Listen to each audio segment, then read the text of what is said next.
Olá, minha gente. Meu nome é Vera Santos, tenho 68 anos e hoje vou abrir meu coração para vocês e contar a história mais doída da minha vida. Mas antes de começar, queria pedir para vocês deixarem aquele like no vídeo, se inscreverem aqui no canal e comentarem de onde vocês estão me assistindo. Isso me dá uma força danada para continuar contando minhas histórias para mais gente. Tão confortáveis? Já pegaram um cafezinho? Então vamos lá. Eu nasci em 1957, numa cidadezinha do interior de Minas Gerais, sabe? Daquelas que todo mundo se conhece pelo nome. Minha infância foi simples, mas cheia de amor. Era eu, meu pai, o seu Jorge, minha mãe, a Sônia e meus 3 irmãos. Mainha sempre foi um mulherão, sabe? Daquelas que chamam a atenção por onde passam. Mesmo depois de 4 filhos, ela mantinha uma vaidade que era de dar inveja em todas as mulheres da cidade. Painho faleceu quando eu tinha só 18 anos. Um infarto fulminante que deixou nossa família sem chão, completamente desamparada. Foi nessa época que eu conheci o Ricardo. Ele chegou na cidade para trabalhar na agência do banco. Um rapaz de 23 anos, boa pinta, educado, com aquele jeitão de homem da cidade grande que encantava qualquer moça do interior. Lembro como se fosse hoje o dia em que ele entrou no armarinho onde eu trabalhava. Disse que precisava comprar um presente para a mãe dele. A gente conversou por quase 1 hora, e antes de sair, ele me chamou para tomar um sorvete no domingo, depois da missa. Nossa, foi um namoro relâmpago. Em 6 meses a gente estava noivo e com 1 ano, casamos. Mainha parecia tão feliz com o meu casamento que se meteu em todos os detalhes. Hoje eu entendo que talvez tivesse outros motivos para tanto entusiasmo. Nos primeiros anos, a gente era muito feliz. Construímos nossa casa com muito sacrifício, tijolo por tijolo. Ricardo cresceu no banco, virou gerente. Tivemos 2 filhos maravilhosos, o Lucas e a Juliana. Mainha, que ficou viúva nova, estava sempre presente na nossa casa.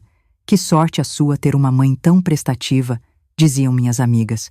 E eu, coitada, acreditava nisso com todo o meu coração. No começo, eram sinais pequenos, que eu escolhia ignorar. Ricardo começou a trabalhar até mais tarde, várias vezes por semana. Quando chegava em casa, ia direto pro banho antes mesmo de me dar um beijo. Mainha passou a andar sempre muito arrumada, usando uns perfumes novos que dizia ter ganhado de uma amiga da capital. Nas festas de família, eu notava uns olhares que duravam mais do que deviam. Uns toques aparentemente inocentes que me incomodavam sem que eu soubesse o porquê. A gente completou 25 anos de casados com uma festa enorme. Foi nesse dia que meu mundo começou a desabar, embora eu só fosse descobrir isso 5 anos depois. Eu tenho uma foto desse dia. Eu tô no meio, Ricardo na minha direita e Mainha na minha esquerda. Os 3 sorrindo. Hoje eu vejo nos olhos deles um segredo. Um segredo compartilhado que me excluía completamente. Com 30 anos de casados, eu já tinha 53, Ricardo 58 e Mainha 75. Mesmo com a idade, ela mantinha aquela vaidade impressionante. Naquela tarde de abril, eu voltei mais cedo da casa da minha filha. Tinha ido ajudar com o meu primeiro netinho, recém-nascido, mas a Juliana disse que estava tudo sob controle e que eu podia ir descansar. Decidi fazer uma surpresa para o Ricardo, que estava de folga naquele dia. O portão estava destrancado, o que eu achei estranho. Entrei sem fazer barulho, pensando em pegar ele de surpresa. Foi quando eu ouvi risadas, vindas do nosso quarto. Eu reconheci na hora a voz da minha mãe. Aquela gargalhada que ela só dava quando estava feliz demais. Eu devia ter batido na porta, anunciado que cheguei, qualquer coisa. Mas algo me fez girar a maçaneta, bem devagarinho. O que eu vi naquele quarto, na nossa cama, jamais sairá da minha memória. Meu marido e a minha mãe. Enrolados nos lençóis que eu mesma tinha trocado naquela manhã. Eu não gritei, não chorei, não fiz escândalo. Fechei a porta com o mesmo silêncio que eu abri e saí de casa. Caminhei por horas pela cidade, tentando entender o que eu tinha acabado de ver. Quando voltei, eles estavam na sala, assistindo televisão como se nada tivesse acontecido. Ricardo me perguntou onde eu estava, com aquela preocupação falsa que agora eu via com clareza. Mainha disse que tinha passado para deixar um doce que fez para mim. Eu sentei entre os 2 e sorri. Foi naquele momento que eu decidi. Eles iam me pagar. Iam pagar muito caro por cada minuto de humilhação que me fizeram passar. As semanas seguintes foram um teste para minha sanidade. Continuei tratando os dois normalmente, talvez até com mais carinho do que antes. Eu observava cada movimento, cada olhar trocado quando eles achavam que eu não estava vendo. Comecei a prestar atenção nas contas, nos horários, nos detalhes que antes eu deixava passar. Descobri que o caso deles provavelmente começou logo nos primeiros anos do meu casamento. 30 anos. 30 anos de traição, de mentiras, de engano. Numa tarde, enquanto eu arrumava o escritório do Ricardo, coisa que eu raramente fazia, encontrei umas cartas antigas. Estavam guardadas numa caixa de charutos, no fundo da gaveta. Eram cartas da minha mãe para ele, datadas de poucos meses depois do nosso casamento. O conteúdo era explícito demais para eu repetir aqui, mas deixava claro que o romance deles começou praticamente junto com o meu casamento. Foi aí que nasceu o meu plano. Não ia ser uma vingança de cabeça quente, sabe?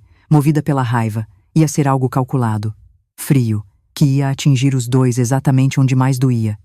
Na frente de toda a comunidade que respeitava tanto eles.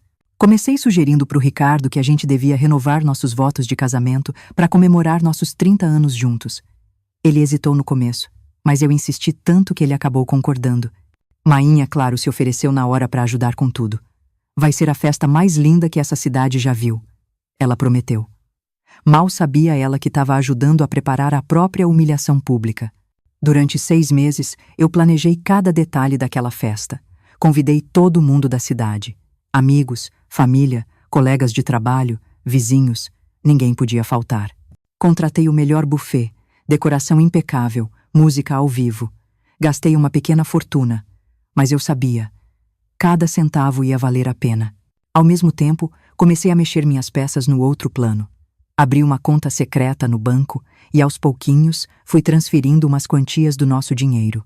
Dinheiro que eu também ajudei a ganhar, trabalhando como professora e depois como diretora da escola municipal. Vendi umas joias que eu tinha sem ninguém saber, incluindo presentes que o Ricardo me dava, provavelmente para aliviar a culpa. Comecei a conversar com o Ricardo sobre o nosso futuro. Sugeri que a gente podia aumentar o sítio que ele herdou dos pais e transformar num negócio para a família.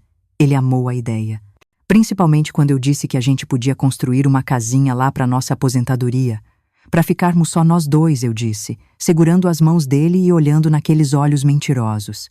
Com a ajuda do meu filho Lucas, que é advogado, mas sem ele saber de nada, claro, preparei todos os papéis para transferir o sítio só para o meu nome. Falei para o Ricardo que era só uma formalidade, coisa de organização. Ele assinou tudo sem nem ler direito, confiando em mim. A ironia. Nossa, a ironia era de doer. Enquanto isso, a festa de renovação de votos ia chegando. Mainha e Ricardo, super envolvidos nos preparativos, achando que eu estava ocupada demais para notar os momentos que eles roubavam juntos. Eu sorria, fingia que não via. E continuava meu plano. Uma semana antes da festa, contratei um sobrinho de uma amiga que mexe com vídeo. Pedi para ele preparar uma retrospectiva da nossa vida, com fotos e vídeos da família. Quero fazer uma surpresa para o meu marido, expliquei. Entreguei para ele um monte de foto feliz, de comercial de margarina. O que ninguém sabia é que eu tinha um segundo conjunto de imagens. Nos últimos meses, eu instalei umas câmeras bem pequenas pela casa, nos lugares que eu sabia que eles se encontravam quando achavam que eu não estava. Eu peguei conversas, momentos íntimos, confissões, tudo. Estava tudo gravado, pronto para ser revelado. Conforme o grande dia se aproximava, eu sentia uma calma estranha. Não era mais raiva que me movia, mas um senso de justiça. Eles roubaram 30 anos da minha vida. Construíram um relacionamento nas minhas costas. Riram da minha confiança. Agora, eles iam enfrentar as consequências. Os sinais sempre estiveram lá, sabe?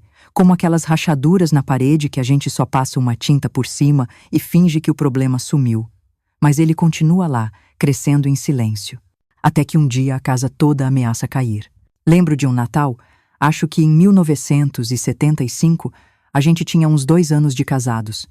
Ricardo disse que precisava passar no banco para resolver uma emergência. Véspera de Natal. Quem resolve problema de banco na véspera de Natal? Mainha, que estava lá em casa para ceia, falou que ia na missa do galo. Curioso. Os dois saíram quase na mesma hora e voltaram com minutos de diferença. Mainha com o batom meio borrado, Ricardo com um botão da camisa abotoado errado, eu notei, mas me convenci que era coisa da minha cabeça. Os aniversários de casamento. Nossa, esses eram os piores, olhando para trás. Ricardo sempre fazia questão de comemorar em grande estilo. Nos primeiros anos, eu achava que era por amor. Depois entendi que era por culpa, e Mainha sempre nos dava um presente para casa. Pro ninho de amor de vocês, ela dizia com um sorriso que hoje eu vejo que era puro cinismo. No nosso aniversário de 20 anos, ela nos deu um jogo de lençol importado para esquentar as noites de inverno, disse piscando pro Ricardo. Na época, achei que era brincadeira de sogra. Hoje eu sei que era uma piada interna deles. Uma vez, lá por 1992, achei um brinco que não era meu no carro do Ricardo. Fui tirar satisfação na hora. Ele ficou todo nervoso, disse que não fazia ideia de como aquilo foi parar ali. No domingo seguinte, quando Mainha veio almoçar, adivinha? Lá estava o par do brinco na orelha dela. Eu, sonsa, comentei na mesa sobre o brinco que achei. Mainha quase engasgou com o vinho. Ah, deve ser de alguma funcionária nova do banco, filha. Você sabe como essas moças são descuidadas. Ricardo concordou na hora, agradecendo a Mainha pelo esclarecimento. Mais uma peça do quebra-cabeça que eu me recusei a montar. Os anos 90 foram difíceis. Os filhos adolescentes, o trabalho e as reuniões do Ricardo no banco, que não acabavam nunca. Às vezes ele chegava em casa cheirando a perfume de mulher. É o perfume da gerente regional, ele explicava. Curioso que era o mesmo perfume que Mainha tinha começado a usar. E Mainha, sempre tão prestativa, aparecia em casa sem avisar quando eu estava no trabalho. Vim dar uma ajudinha na casa, ela dizia. A roupa de cama, estranhamente, sempre precisava ser trocada nesses dias. E ela fazia questão de lavar pessoalmente. Eu agradecia, achando que era carinho de mãe. Que tola que eu fui. Em 2002, a gente fez uma viagem para o Nordeste, nossa primeira grande viagem em anos. Ricardo sugeriu convidar a Mainha. Ah, coitada, ela tá tão sozinha, ia adorar conhecer Fortaleza. Durante aquela semana, cansei de ver os dois sumindo juntos. Fomos comprar uma água de coco. A gente estava olhando o artesanato, sempre uma desculpa na ponta da língua. O pior de tudo eram as datas especiais. No aniversário da Mainha, Ricardo sempre comprava presentes caríssimos. Sua mãe merece o melhor, ele dizia. No meu aniversário, eu ganhava flores e um cartão escrito às pressas. Em 2015, Ricardo teve um derrame leve. Ficou internado por 2 semanas. Mainha praticamente se mudou para o hospital. Tô aqui ajudando minha filha nesse momento difícil, ela explicava para as enfermeiras. Uma vez, uma enfermeira me perguntou por que a esposa só ficava durante o dia. Fiquei confusa, até sacar que ela estava falando da minha mãe. Deve ser um engano, eu respondi. Mas não era. Em 2019, achei um recibo de motel no bolso da calça dele. Quando perguntei, ele inventou uma história mirabolante sobre um amigo que estava tendo um caso e pediu o favor. Eu acreditei? Não. Mas aceitei, porque a verdade era dolorosa demais. No Natal de 2021, meu filho Lucas veio de São Paulo.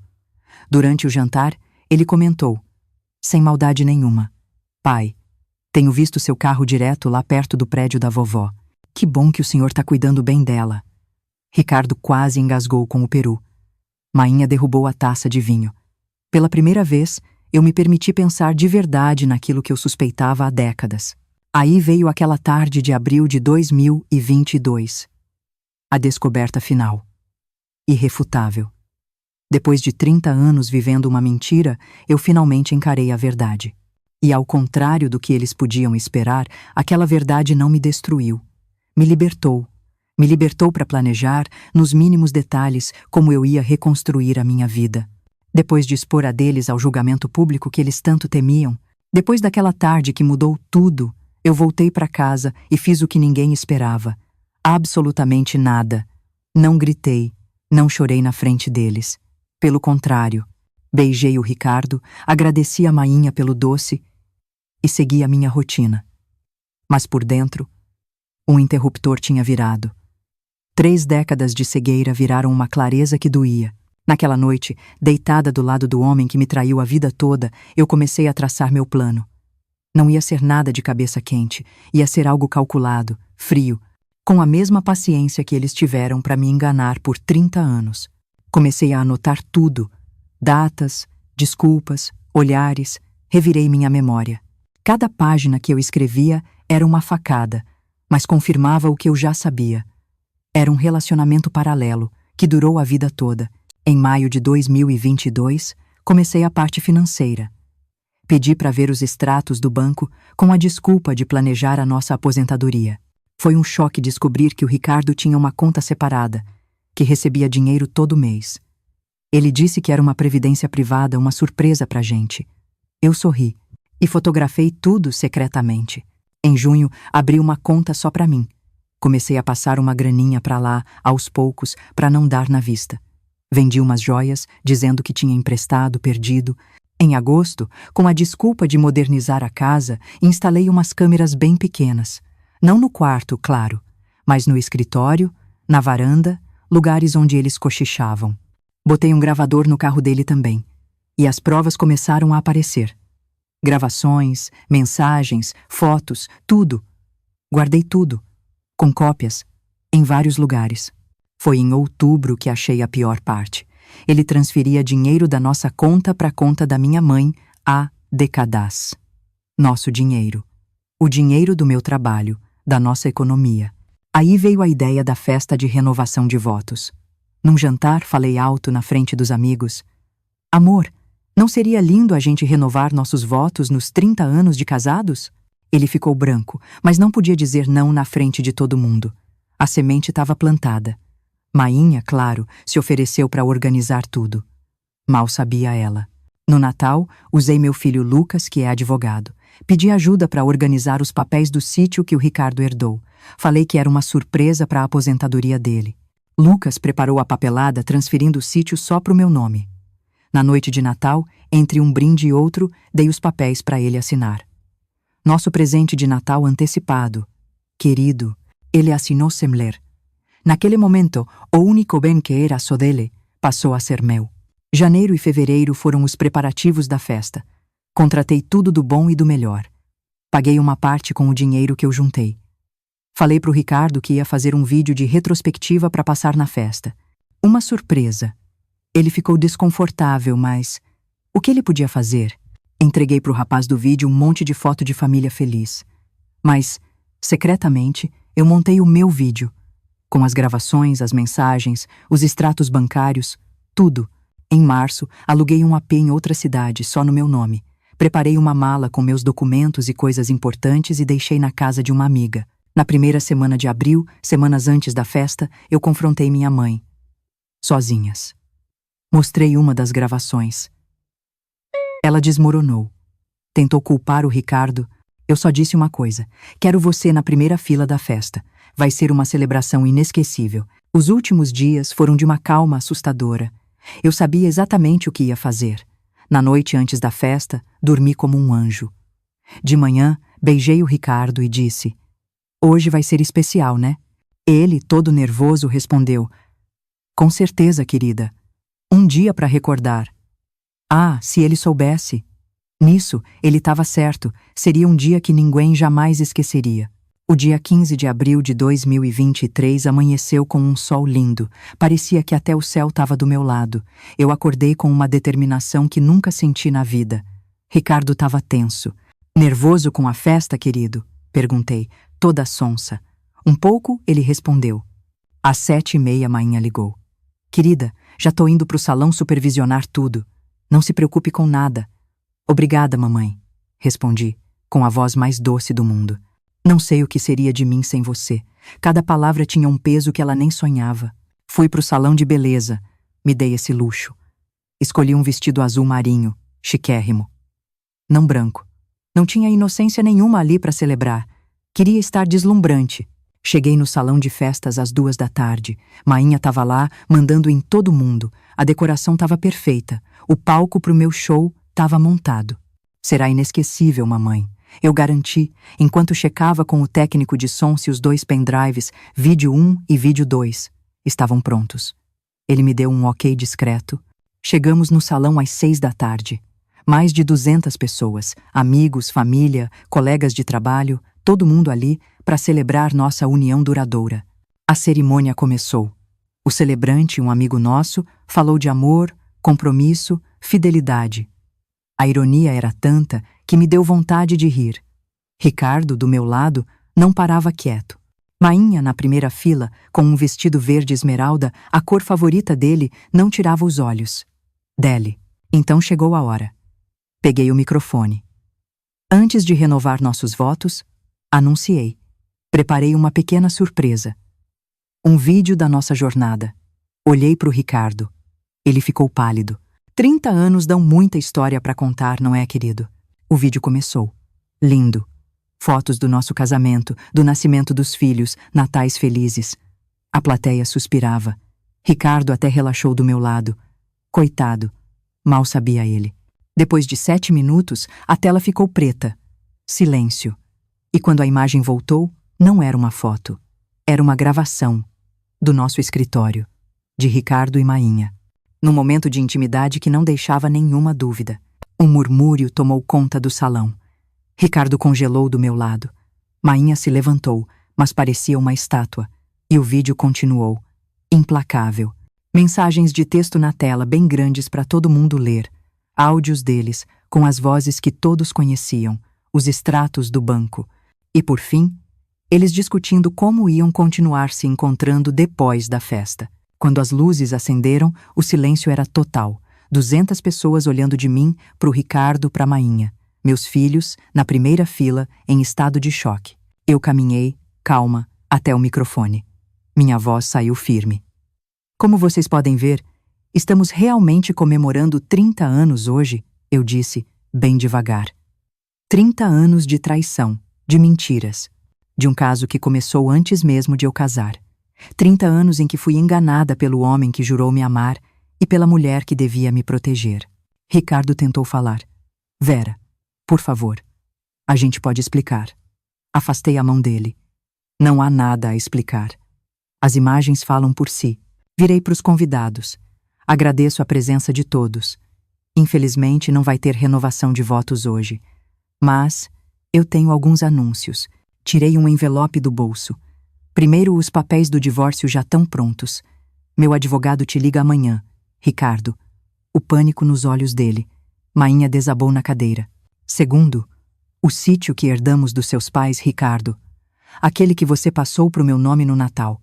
Vai virar a sede da Fundação Vera Santos, para mulheres em situação de vulnerabilidade. Ouvi um murmúrio de aprovação. E por fim, 60% das nossas economias, que eu consegui recuperar, já estão em outra conta. Metade vai para os nossos filhos. Olhei para o Lucas e para a Juliana. A outra metade vai financiar o meu recomeço. Virei para eles dois. Quanto a vocês, estão livres. Livres para ficarem juntos, sem segredos. E livres para explicar para os netos de vocês que tipo de relação vocês têm. Tirei minha aliança. Coloquei em cima da mesa. O barulhinho do metal no silêncio do salão foi a única coisa que se ouviu. A festa continua, anunciei, para surpresa de todo mundo. O buffet tá pago, a música tá contratada. Considerem essa a minha festa de libertação. Quanto a mim, eu tenho um avião para pegar. Ricardo correu na minha direção. Você não pode fazer isso. É nossa vida, nosso dinheiro. Eu o encarei, com uma calma que o fez parar. Era a nossa vida, Ricardo. Vocês dois fizeram as escolhas de vocês por 30 anos. Hoje eu fiz a minha. Caminhei para a saída. Abracei meus filhos. Prometi que a gente ia conversar no dia seguinte. Ao atravessar o salão, senti todos os olhares em mim. Mas eu andava de cabeça erguida. No estacionamento, um táxi já me esperava. Pela janela, eu via a confusão. Ricardo gesticulando. Mainha paralisada. Meus filhos se abraçando. Entrei no táxi com uma mala pequena. O motorista perguntou: "Pro aeroporto, senhora?" "Sim", respondi, sentindo um peso de 30 anos sair das minhas costas. "Pro aeroporto, por favor." Enquanto o carro se afastava, olhei uma última vez para o salão iluminado. 30 anos de mentira tinham acabado numa noite de verdade. Eu não sentia alegria, exatamente, mas uma profunda sensação de justiça. E pela primeira vez em muito, muito tempo, o futuro parecia cheio de possibilidades. O táxi me deixou no aeroporto às 21h45. Peguei o voo das 23h, 30 para Florianópolis, um lugar que eu nunca tinha ido. Durante o voo, eu senti um alívio, uma tristeza, um medo e uma leveza. Dormi como uma pedra. Na manhã seguinte, meu filho Lucas ligou, desesperado. Mãe, onde você tá? Tô bem, filho. Preciso de um tempo. Ele contou que minha filha, Juliana, estava arrasada e que todos estavam em choque. Combinei que eles me visitariam na semana seguinte, mas não disse onde eu estava. Mainha me mandou dezenas de mensagens. Apaguei todas. Aluguei um apartamento pequeno com vista para o mar. Simples, mas era meu. Uma semana depois, meus filhos vieram me ver. Choramos juntos. Não pelo casamento, mas pelo tempo perdido. Eles contaram que Ricardo estava vendendo tudo e que Mainha tinha se mudado para a casa dele, mas que os dois mal se falavam. A fofoca na cidade era geral, mas a maioria das mulheres estava do meu lado. Em junho, o projeto da fundação virou realidade. Criei um centro de apoio para mulheres vítimas de relacionamentos abusivos. Transformei minha dor em propósito. O divórcio saiu em julho. Assinei os papéis sentindo só alívio. Com o dinheiro, me matriculei num curso de arte-terapia. Comecei a pintar. Aos 60 anos, virei estudante de novo. Numa exposição, conheci o Carlos, um professor aposentado de 65 anos. Começamos uma amizade, que virou algo mais. Com ele, eu não precisava fingir. Ele admirava a minha força. No Natal de 2023, meus filhos e netos vieram passar as festas comigo. Foi a primeira vez em décadas que tivemos um Natal genuinamente feliz. A Juliana disse que nunca me viu sorrir tanto. A fundação ia de vento em popa. Ricardo tinha sumido no mundo e Mainha, segundo a melhor amiga dela, o romance com Ricardo não durou. A emoção estava no proibido. Sem o segredo, a relação acabou. Ela ficou na cidade, sofrendo o desprezo de todos. As escolhas têm consequências, eu pensei. Em 2024, viajei pela primeira vez para fora do Brasil, com o Carlos, Portugal, Paris, coletei memórias que nunca achei que teria. Voltamos e decidimos morar em São Paulo. Comprei um AP gostoso, com um ateliê só para mim. Em setembro, recebi a notícia de que Mainha estava muito doente. Câncer. Marina ligou, chorando, pedindo para eu ir vê-la. Depois de muito pensar, eu fui. Não por ela, mas por mim. Para fechar o ciclo, encontrei ela no hospital, muito frágil. Me perdoa? Ela perguntou. Não vim para isso, mamãe. Vim para dizer que, apesar de tudo, eu encontrei a paz. É sobre encerramento. Conversei com ela sobre minha vida nova, meus netos, a fundação. Deixei uma pintura de um nascer do sol ao lado da cama dela e fui embora. Ela faleceu 2 semanas depois. Fui ao enterro, serena. Augusto apareceu, envelhecido, abatido. Nossos olhares se cruzaram. Não senti nada. Apenas o vazio de uma história que acabou. E agora, em maio de 2025, 2 anos depois daquela noite, estou aqui, gravando este vídeo. Minha neta insistiu. Vovó, você precisa contar isso para outras mulheres. E ela tem razão. Aprendi que nunca é tarde para recomeçar. Que a idade é só um número. Que o poder não está na vingança, mas em transformar a dor em propósito. Hoje, aos 68 anos, me sinto mais viva do que nunca. Se você está assistindo a este vídeo e se identifica com a minha história, saiba de uma coisa. Não existe prisão pior do que aquela que a gente aceita por medo de ficar sozinha. E não existe liberdade maior do que a gente ter coragem de dizer, basta. A vida começa de verdade quando a gente vira protagonista da nossa própria história. Meus queridos, se vocês gostaram, não se esqueçam de curtir o vídeo, comentar e se inscrever, tá bom? Um grande abraço da vovó Vera. Até a próxima.